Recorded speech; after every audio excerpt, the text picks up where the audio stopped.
James. It's all a matter of business. I mean, I don't want to go to the Beetle, not unless you twist my arm. So, what do you say? Is it a bargain? Needs must when the devil drives. You are one, aren't you? Right then, I'll be around the first Tuesday of every month to get my share if that suits you. Good.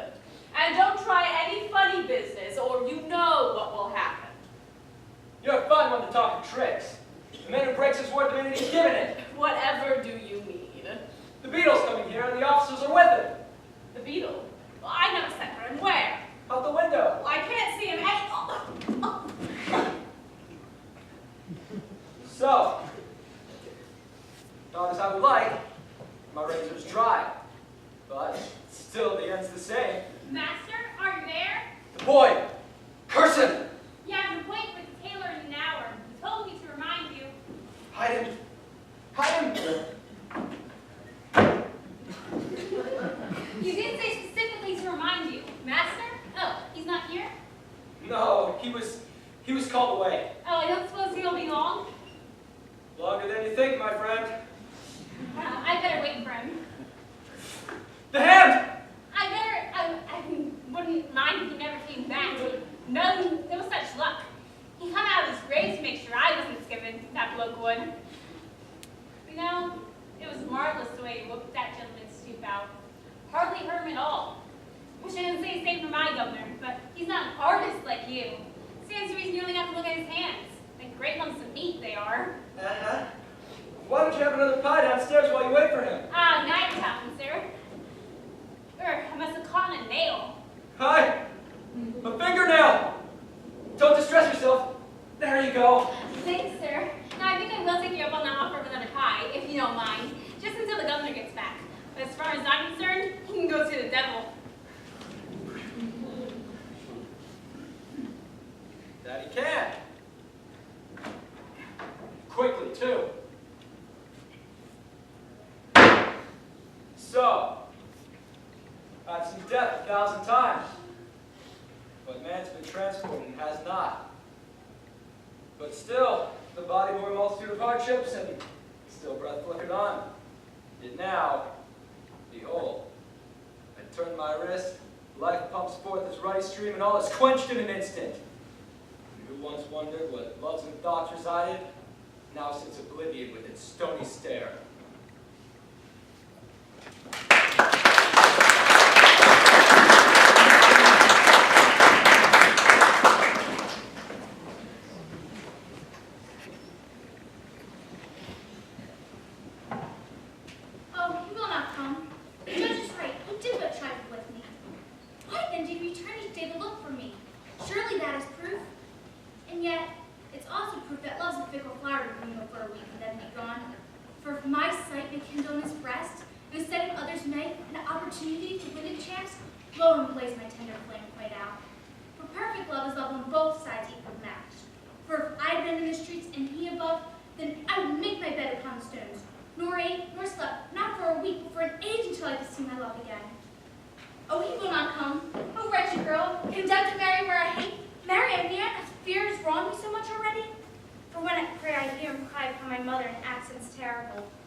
Forgive my boldness. Believe me when I say, I'd rather suffer hell and all its torments than harm your honor.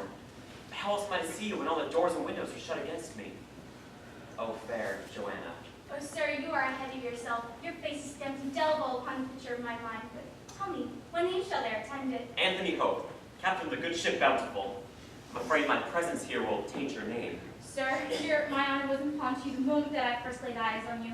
I am yours to do with as you will. For though it ill maidens speak thus, I have loved you since I first saw you. Oh, happy man, like love for love I offer, haste the days till the church bells make us one. And there you make me sad. The judge said he'd rather see me dead than married to another. This very morning he said if I will not consent to share his bed, then he shall never marry. An old man such as thee? It ill becomes a child to thwart its parents, and to do so in important matters courts disaster. But in a case such as this, with the parents so unnatural, whose wishes go against the child's most absolute desire, we may surely overleap that step. Now, my love, I make trial of your words so sweetly uttered. Will you attempt a deed that makes us one? Will you elope with me this very night? This very hour. Well, I need some time to organize a coach and some horses, and a place you may stay in honor till our marriage. Give me until tonight. Until tonight, I fear some mishap. He may return and lock this door, if by chance he left it open. But if it must be till tonight, then I will leave my bedroom casement open so that you can scale the garden walls and bear me from this place. And so you do not lose your way, I'll leave a candle burning until the dawn approaches. And I will come as surely as that dawn. Now, my love, I must about the business. Not so soon. Why do you leave me so? I go to make us one. Then here, take this ring as token of my love. It is my mother's and is most precious to me. But now I take it off and give it to thee. And I will guard it with my life. Now, my sweet, adieu. Nay, stay a moment. Let's seal our contact with the tender kiss. Why do you hesitate? Not for lack of love, but rather what may follow. I fear my passions pass the curve of honor, and if I were to tease it with a single kiss, it may run with you all unbridled. Then tease it now for me. Now, my sweet, adieu, until tonight. Until tonight. Tonight. Tonight.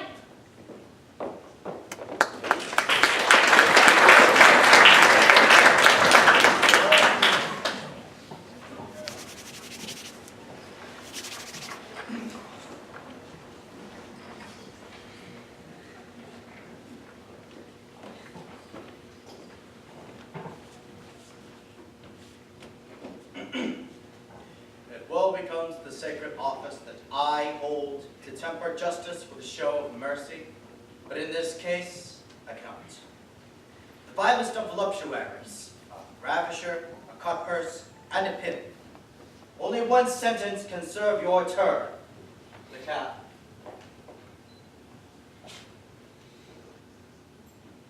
You are sentenced to be hanged by the neck until you are dead. And may the Lord have mercy on your soul. Away with him, the court shall adjourn.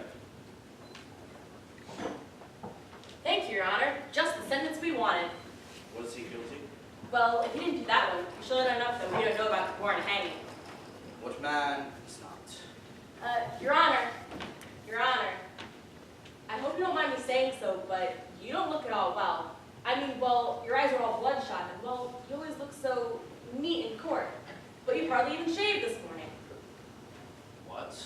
Oh, I was distracted. She must consent to marry me. She must! I'll speak with her as soon as I return. Speak with who, Your Honor? What? Oh, my ward, Joanna. Ah, well, if it's her you're going to speak with, you'll want to look your best now, won't you? My best. Yes. I know just the man to freshen up with the closest shave you've ever had. Amazing barber he is. Never seen the like. Pulled a tooth in the marketplace the other day, and the gent hardly flinched. Yes, he will serve.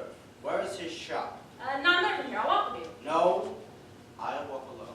I must think. Yes, where? Fleet Street the shop is. His name's Sweeney Todd. Todd. Yes. She must consent. She must. Farewell, Your Honor.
raw goose flesh. See him lying there like that.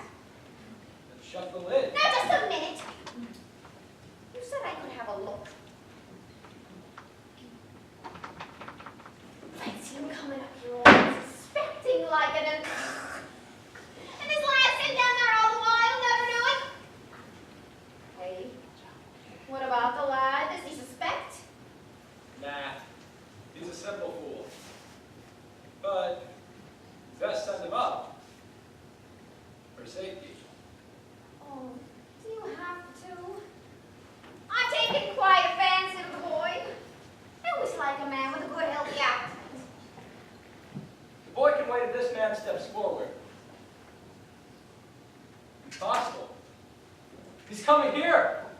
Oh, Providence is kind. What are you rattling on about? Judge Turpin! Oh, coming in. I better clear off then. Hi, keep the brat downstairs.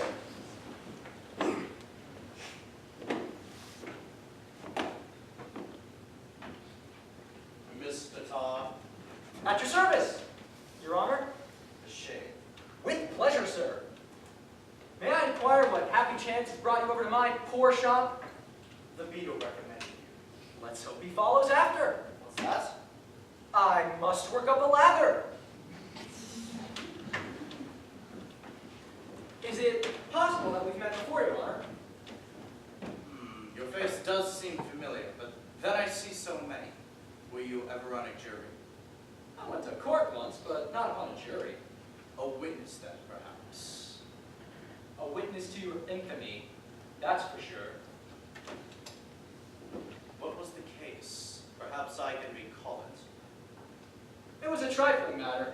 I doubt that you'll remember it. Oh, but you shall. You shall.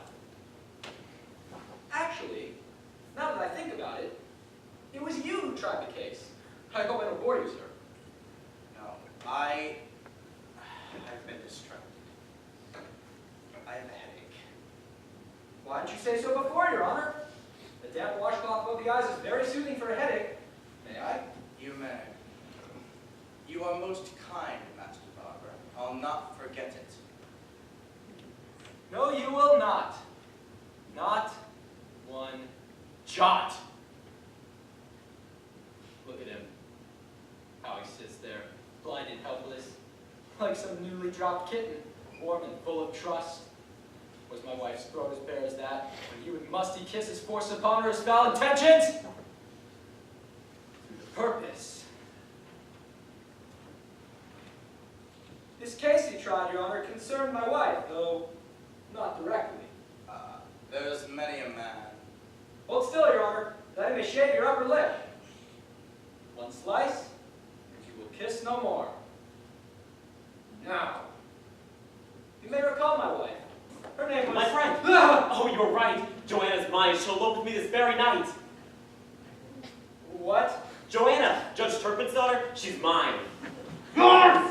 Not like free! Judge Turpin! Lost! Say it, and this I swear, never more shall you behold Joanna, for I will put her where no man dare to enter, unless it be to lose his wits. To Bedlam shall she straight, and Jonas Bog's asylum! No, no, you cannot. She's not mad. Well, if she be not mad to love a man like you, she will be before a year is out. Old Jonas keeps them close. No, no. Wait! You're shaved, Your Honor? I'll not stay here, Master Barber. I don't like your friends! Oh, I will drown myself in sorrow. No, you must relent.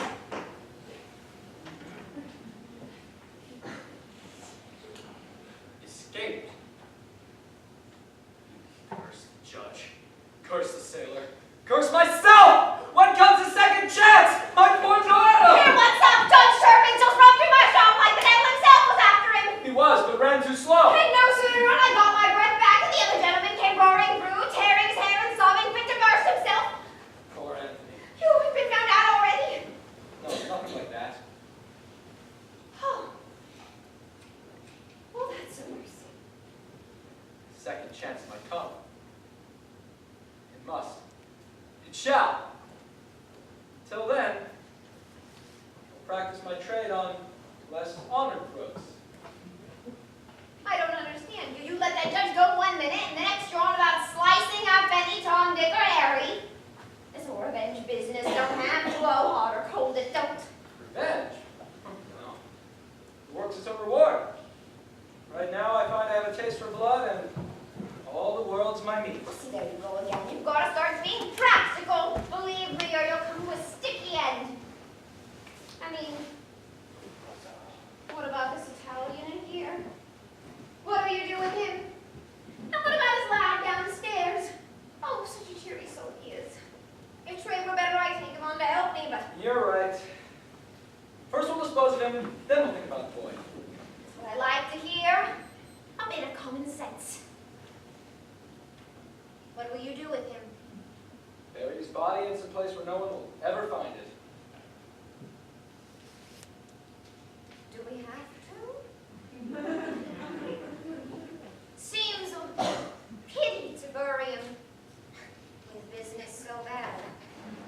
I don't understand. You'll eat no more pies. Well, he might not eat them, but he might help in the making of them, in a manner of speaking. What? The boy? Tobias Ragamuffin? Well, yes, he might help sell them, perhaps, but that gent in there seems a shame to waste him. I mean, he is nice and plump, isn't he? With meat the price it is these days. Oh, sweet, delectable, rare, and choice. By my assistance, you shall never want for meat, Mrs. Lunnett. Your pies will be the talk of the town. Every customer who comes up here shall serve the ones below.